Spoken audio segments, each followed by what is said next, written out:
Hey everyone, Joe Waxman here. This video, I want to look at the chart of Mick Jagger, Rolling Stones singer, lead man. You all know him. Guys, don't forget to hit the like button and subscribe if you have not already. All right, Mick Jagger. Okay, I don't really need to read much from his life. It's pretty unextraordinary. And I don't mean that sarcastically. I mean, yeah, it's pretty extraordinary, but unextraordinary in the sense that not really much happened. He was, I mean, as weird as it is to say that, he became, singer of the Rolling Stones, achieved international stardom, wrote probably the number one hit rock and roll song of all time, or one of them. Sorry. It depends who you ask, right? But one of them, Can't Get No Satisfaction, right? Okay. But I don't really need, I can sum it up like that. I don't really need to read from Wikipedia because it's not very complicated. It's pretty damn simple. Um, I was never a huge fan of the Stones. I thought they were just like radio rock and roll, not very interesting, not very exciting, just sort of space filler. I know it's probably an unpopular opinion, and people are like, "Oh my God, he's a god," he's a legend, and yeah, sure, fine. Kind of boring, if you ask me. I don't. Yeah, I look for more really critical, deep, really, I don't know, powerful music, I guess. Unique, not just radio friendly, rock and roll, boring. Right? Anyway, I don't know, good start, right? Um, so he's got this incredible Leo stellium, which is in the third whole sign house, but it's conjunct the IC. And that really explains a lot. It's Sun in Leo, so Sun is dignified in Leo. It has a lot of integrity, strength, power, force, bright light. The Sun rules. Sun rules Leo, and Sun is our ego, our personality. Leos are often very prideful and egotistical. They love being the center of the spotlight, and they hold it well. They shine the light. They make others feel good. Sort of like the sunshine does when the sun's out and people become happy. Releases those happy chemicals. People like being around Leos. They are like bright and sunny and feel good. They make you feel good, right? Because they're so bright and confident. And me being Scorpio heavy, sometimes I want to take Leos down a few notches just to kind of dim their sunshine. It doesn't happen. You can't do it. You can't. You can piss them off, but then once they get over it, they'll be bright and sunny again. You can't dim the light of a Leo, right? I've tried. And maybe that's not virtuous thing to do, but sometimes Leos or Leo Suns, Leo Moon, and I have Leo Mars and Leo Saturn, and so maybe that's why it's and those are both two malefics, so it's competing against my my more aggressive planets that are just shut up. I'm shining with my force and authority and aggression. You stay there. I'm just being silly. I love Leos. They light up the room. They're bright rays of sunshine, and they're great at what they are for, which is just very, very loving, very giving, because they represent the heart. They represent the masculine aspect of the heart, whereas Cancer would be the female heart. Leo's the male heart, right? The masculine heart, feminine heart, right? So they're very generous, very giving, very ruled by nobility and honor. They love to protect others. You're not going to bully a kid with a Leo around. Leo will definitely stand in your way. That's kind of their strength. They fight for honor. They fight for pride. They fight for justice, right? And they are fighters. They can be fighters, right? Like whereas Scorpio will fight for survival, right? Scorpio is always on, Scorpio is not really about thriving necessarily. It's about surviving because the internal battle is so intense. Where Leo is really about the optimal state of Leo's the king, right? So it's very kingly, very royal. It's sitting on his throne.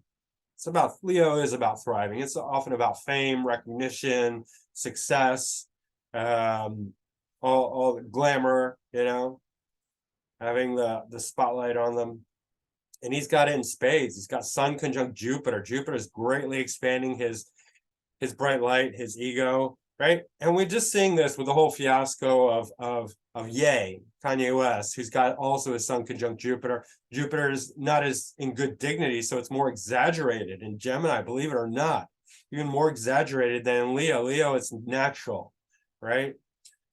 Jupiter's okay in Leo. It's not like super, but in Gemini, we get the really exaggerated version of Jupiter because Jupiter's not in good dignity, right? So like for Ye, his ego is just like blown out. It's just like, oh my God, like has this guy no self-awareness, right?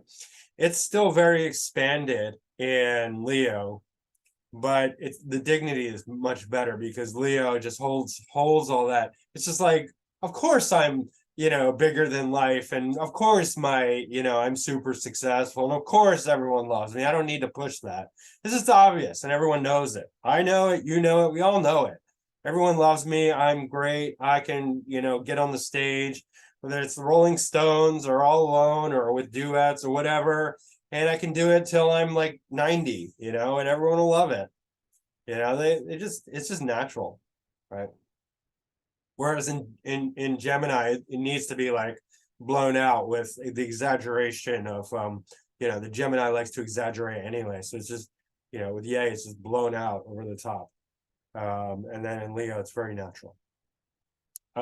He's also got the Pluto here, 1 degree from Jupiter. So this is bringing in the deep Plutonic element, the obsessive, the sexuality, the addictive quality, drugs and alcohol. Of course, Keith Richards was more the stereotypical example of somebody who goes, to the nth degree with drugs and alcohol. But of course, Mick Jagger also delved into that, like a lot of rock stars, most of them. It's just part of the whole package. You become a rock star, you drink and do drugs. Seems like, I'm sure there are exceptions to that, but pretty much, partiers and all that. Pluto also brings out this very kind of destructive, but like deeply sexual, passionate quality that he was known for. Driving the girls mad and all that. Being provocative, evocative, having power, right? And if he was more of if he took a more intellectual route, this would give him very deep psychological penetrating thinking, right? And philosophy to match. This can lead to depression, of course, because Jupiter and Pluto are sort of at odds. Jupiter wants to uplift, Pluto wants to go deep. And so sometimes Pluto will take Jupiter very deep, and then there's depression and lack of faith. And, what does it all mean? Oh, I should just kill myself, that sort of thing. Other times, Jupiter's uplifting Pluto and making, lightening up and expanding all those deep, dark things. So it can go either way, depending on how that all goes. Of course, Mercury's here, and Pluto is going to do the same to Mercury, take it very deep, make it very, powerful and deep, dark. And of course, Leo also is uplifting, so there's, and that's nice that there's some push-pull balance here. Pluto wants to make things deep and dark and heavy, right? And intense and powerful. And then the Leo, the Jupiter, and Mercury's neutral. It's not really doing much, but the sun these are all uplifting it. So there's that. And what planets, what signs do they rule? Sun obviously rules the fourth quadrant, third whole sign house, so expression, but also fourth house. So, in this case, it's interesting because it's north node, so it's not going to get really activated till he's mid-40s. South node is conjunct the MC in Aquarius, and initially he was studying in school. So this is the ninth whole sign house, and before he was committed to the Rolling Stones, he was studying economics and politics and journalism. Or he was in the School of Economics and he wanted to study politics and journalism.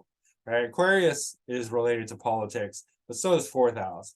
Ninth house is study, so ninth whole sign house. Journalism, probably more, this Gemini ascendant, and then the trine here to that. So, but early on, he's going to have success, but it's not really going to be the kind of success that he has later, because Leo represents fame. This does represent a certain kind of success, South Node conjunct MC, because they can rise to power, rise to the public view, the public domain, their career, public image, all that at a young age. But then Leo, and then all these planets shows that as he gets older, he's going to be not only famous with Leo here, but surrounded by people. Planets represent people. So if you have a north node all alone and south node is let's say it was reversed. South node was surrounded by planets. North node was here all alone. He would start out with tons of people and very big career, and then move towards being solitary, right? Being alone, or in some way, alone at home, basically. Something like that, or if it was reversed, South Node was here with all these planets, starting out at home with lots of people, comfortable in his home village, his hometown, his home city, homeland. Then he would have a career that is moving outside of all that, moving away. Just sharing some information there, I guess. But fourth house would have to do with, the fourth house alone, that would be homeland, brick and mortar, politics, representing the homeland. But this is mixing in third house influence as well. So expression, travel, intellect, skills, talents, things of that nature. And what else? Some of these are in the third quadrant, so so it's even more in the third house, but third, fourth, that's the sun, but that's also this whole stellium here. But also fourth house is what makes us happy, right? And what we enjoy, what we love. That's Venus, but also fourth house. For the, it's more like the moon, like the home is where the heart is. So it's bringing in a moon element, a happiness, a satisfaction. So he's very happy, in other words, to be famous and to be performing in front of other people. Mick Jagger is one of those artists who's more iconic than talent. His talent, he's talented, but he's talented because he's such a powerful icon. Number one, this whole stellium in Leo. Number two, which the ascendant lord is part of, right? Gemini, Mercury. And then North Node, it's just overwhelming, this Leo, because North Node expands and really obsesses, as well as Pluto is obsessive. Jupiter is generally very successful, right? And then Sun also, ego, desire, the big bright light, and it also gives integrity to Leo because it rules Leo. So this is very, very strong here. Third, fourth house, right? And then his moon. So sorry about the iconic thing. Saturn is ruling the 8th, 9th, 10th quadrant, 9th, 8th, and 9th whole sign house. And that's going to the first. So career in the first, career out of him, his being, and his trine by sign, the MC. So that's saying like he himself is the public image, the career, right? And then Uranus, which is the co-ruler of Aquarius. Both the rulers are in the first house. So this is the icon. This is the icon, as well as the Leo, Sun, North Node, all stellium here. That's very iconic because Leo represents the individual.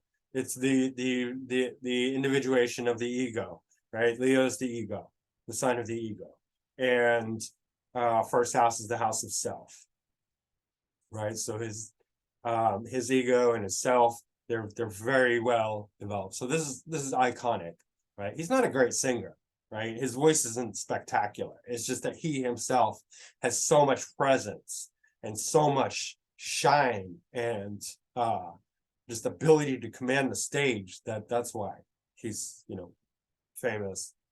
He's famous. He'd be famous no matter what because he just has that icon quality, right? Sort of like John Lennon, Madonna. A lot of these people, they're not super talented. Their talent is that they have iconic energy, right? And because of that, they gained a lot of fame. Right? Moon is exalted in Taurus in the 12th house, clearly in the 12th, along with Mars, clearly in the 12th. Mars is not in good dignity in Taurus. It is in detriment. Scorpio, it's opposite, but Moon is. And so when a planet that's in good dignity is combined with a planet that's not in good dignity, planet that's in good dignity rules over the other planet and becomes more powerful, right? And dominant, generally speaking, I would say. And the 12th house is about creativity, as well as other things, foreign lands, isolation, loss, dreams, fantasy, and all that. But there's a lot of creativity in the 12th house because of that subconscious connection, tapping into the subconscious. So he's bringing in a lot of creativity here. Mars is square Mercury. And so this is quite argumentative, but I would say passive aggressive because Mars in the 12th tends to hide. And because it's not in good dignity, then the Mars is not going to come out, except he's going to feel it.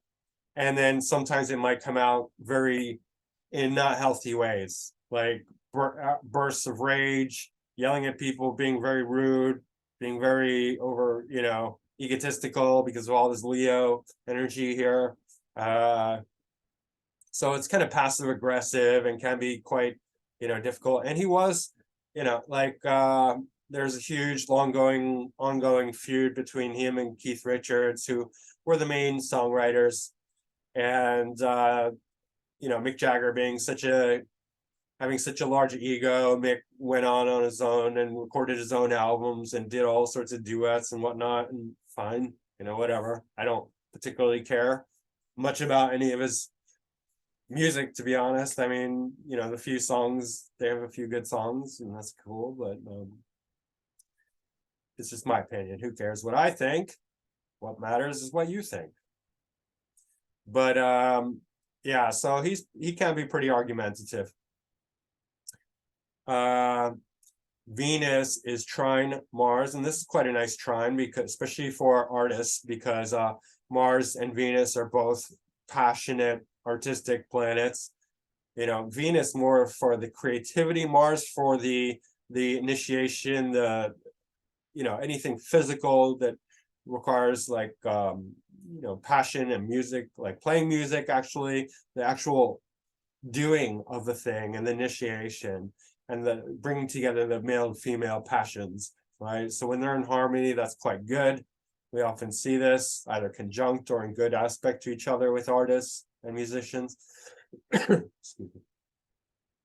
Venus is not in good, neither of them are in good dignity here, right? But Venus at least is bonifying Mars because it rules Taurus. So that is helpful because of the trine and because Venus rules Taurus, right? But Mars is not doing anything for Venus here.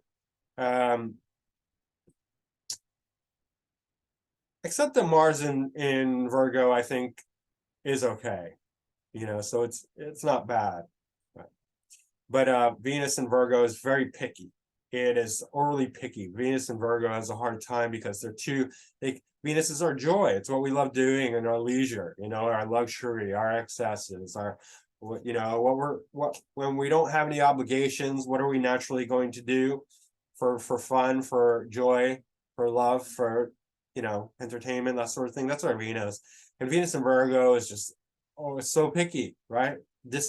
Easily dissatisfied, easily critical, because they can't enjoy themselves. They enjoy themselves in a very, very narrow bandwidth, right? Only this, and it has to be perfect, everything. Then I can relax and enjoy myself. Oh, this is off. No, forget the whole thing. It's ruined.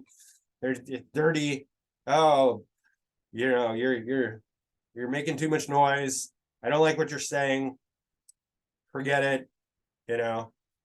I'm done. So that's kind of like Venus and Virgo. It's very, very difficult to satisfy, very picky.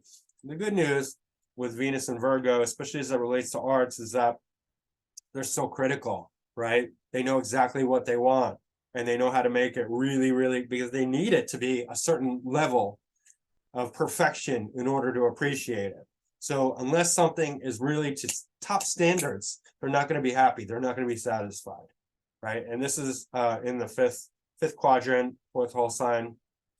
So fourth, fifth, so bring in that creative element. Neptune's in the fifth. Neptune is very good for creativity, but similarly, I don't know if Neptune is, well, yeah, Neptune rules Pisces, so it's also in poor dignity, but again, that criticality, right? Neptune is generally very creative. The fifth house is very creative, but here they're being very critical. So I don't imagine that he's going to be great all on his own.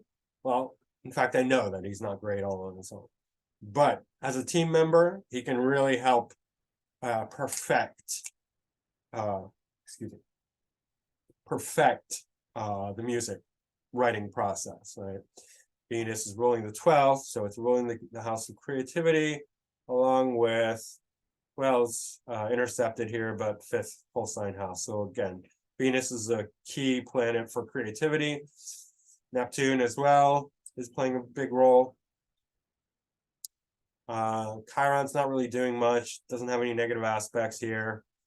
Like I said, Saturn is ruling the 8th, 9th, and 10th quadrant. Now, Saturn has a semi-square to Pluto, and that's quite destructive, in fact, Saturn and Pluto. And Saturn being in his first house, ruling the 8th house, I would think that there's some not so good things that could happen, including death, but he's not dead. He's alive, and I think that's because Jupiter is protecting Pluto by its proximity, 1 degree, and it's still semi-square to Saturn, and so that's helping out a lot, right? Jupiter is protecting his sun, his vitality, the negativity from Pluto to this whole stellium, and semi-sextile to Saturn, his career, his 8th house, 9th house. Yeah, Uranus conjunct the ascendant, even though it's basically in the 12th by quadrant, it's pretty close. So that is making him very dynamic, very independent, very kind of rule breaking, shocking. But the thing that mitigates all that and that makes him kind of blasé, if you ask me, not very original or that dynamic, is that none of his planets are retrograde, except the nodes, which I don't count because they're generally always retrograde. But none of his planets are retrograde, and that's not a bad thing. It creates a very smooth personality, right? Like Jerry Garcia or Van Gogh. Van Gogh had his problems. He was mentally imbalanced, but his paintings, I mean, they flow. compared to Picasso, who wanted to do everything backwards, and Picasso was full of retrogrades, right? And that's why Picasso was, doing the whole cubist thing, painting eyes and noses and, rearranging everything. Van Gogh was just like butter. He was making everything flow. And Jerry Garcia as well, right? With his beautiful guitar playing and melodies and music. It's just flow, flow, flow, flow. When there's no retrogrades, it's pure flow, right? So Mick Jagger is very flowy. He's going with the flow. He's not a rebel, really. I mean, even though he has this Uranus and that makes him more dynamic and unique and whatnot, he's just going with the flow. And that's why he's kind of like, music for the masses, entertain the all the boring people out there, put it on the radio. They're not really that dynamic, and Mick Jagger's not really that dynamic. Again, I'm not criticizing the lack of retrogrades because it can be like, I think Jerry Garcia is far more dynamic than Mick Jagger. So does Van Gogh. There are a lot of other people who don't have retrogrades. I could go on, but I don't recall right offhand. In any case, this is my personal opinion. Doesn't really matter, like I've said. Venus is square the ascendant. So that's just adding to his pickiness, to his criticalness. He's probably a great judge, right? And a great sort of art critic, music critic, really being able to, and probably, he'd be good on one of those, talent shows, I imagine. Libra is generally very good at that, for that, but so is Virgo, right? Virgo and Libra together. And he doesn't have anything Libra, but he's got Venus and Virgo, square the ascendant. So he's very picky, very critical, right? Hard to satisfy. Again, why did he write that? I didn't set that up. That just occurred. I can't get no satisfaction. Okay, yeah, well, with all these planets and, not all, obviously. 2 planets is enough, and they are the right planets. And Venus being exactly square the ascendant, he is unsatisfied. He's dissatisfied, and he can't get no satisfaction. Apparently, not getting satisfaction in this sense makes a great rock and roll song. Okay. Let's just check out his draconic chart. And basically, okay, MC and Virgo can't get no satisfaction. That makes sense. Yeah. Saturn in Aquarius conjunct the MC. So, that's quite good. Rule, authority, leadership, right? And then all these planets very high in the sky. Remember, the MC is where the sun is at noon. However, the highest point in the sky would be exactly square the ascendant, so 13 degrees Pisces, right around here. So these planets are not in the MC, they're not where the sun was at noon, but they are directly overhead. So they are very high in the sky. So there's basically 2 centers that you can look at. This is also very strong, prominent for career, for public image.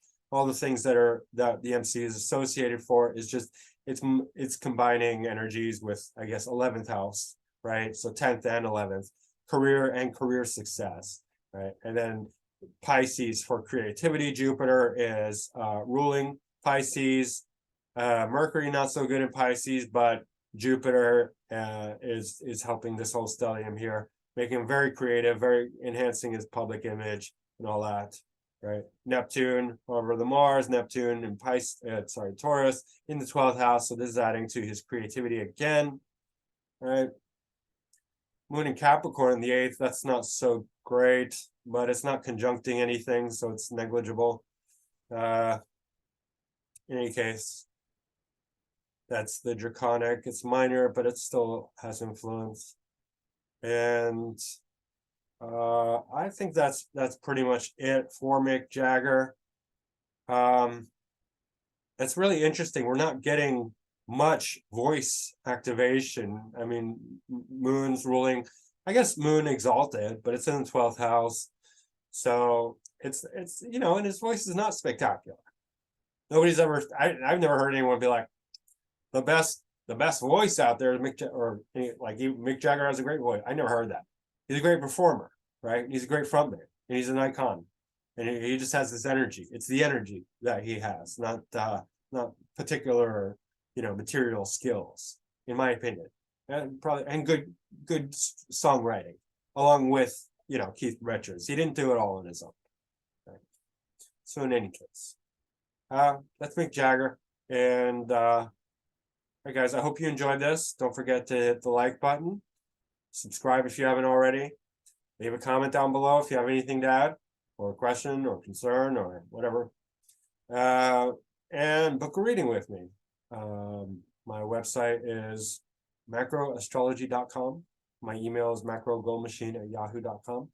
And all right, guys, I will see you again soon. Bye.